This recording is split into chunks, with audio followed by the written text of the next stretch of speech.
Hi, my name is Dr. Paul Hrkal. I'm a naturopathic doctor. Let's quickly talk about omega-3s and mood issues. This particular meta-analysis paper that looked at almost 1,500 people that were suffering from depression and or anxiety. And they wanted to evaluate if omega-3s had a beneficial effect. Before we actually get into the details of the paper, it's worth just pointing out that researchers have really zoned in on the fact that depression, like many other neurological issues like Alzheimer's and post-concussion problems, really is driven by inflammation.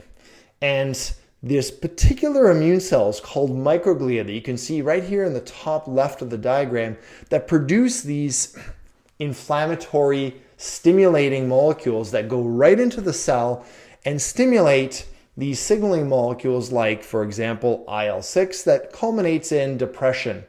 And it can actually even damage neurological tissues like neurons. And so omega-3s represent a unique ability to block these inflammatory signaling molecules at the root cause. So this is why researchers are really excited about omega-3s, and that's why they continue to be on the top of the list when a lot of people are searching online for things like depression and natural health products. So let's look at this meta-analysis.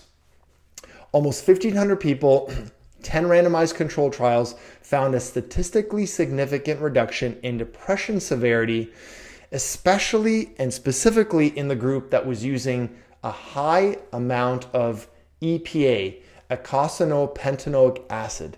That is the unique component of omega-3 fatty acid fish oils that has this antidepressive effect. And this has been known since 2011 when another meta-analysis came out and showed that it really was the high EPA component that was having an antidepressive effect.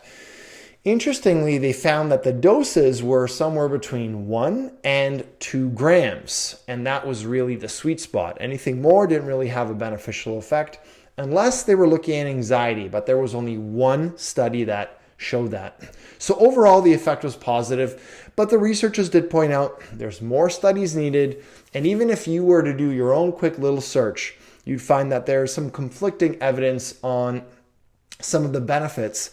But I think the evidence here in this most recent study is shifted towards being positive, specifically with depression. So in summary, you can take a look at some of the high EPA products that are on the market, and you really want to find the one that has higher levels of the EPA compared to DHA, where DHA is more beneficial for more brain-specific conditions like, for example, pregnancy and post-concussion issues. It seems like the high EPA is more specific for mood. So that's a really important takeaway. And then most of the products that you might find in some of the big box retailers, they may not get up to that 1 gram of EPA.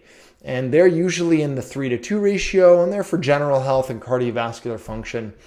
But it's really that high EPA that makes all the difference. So hopefully you found that helpful next time you're out shopping for your omega-3s.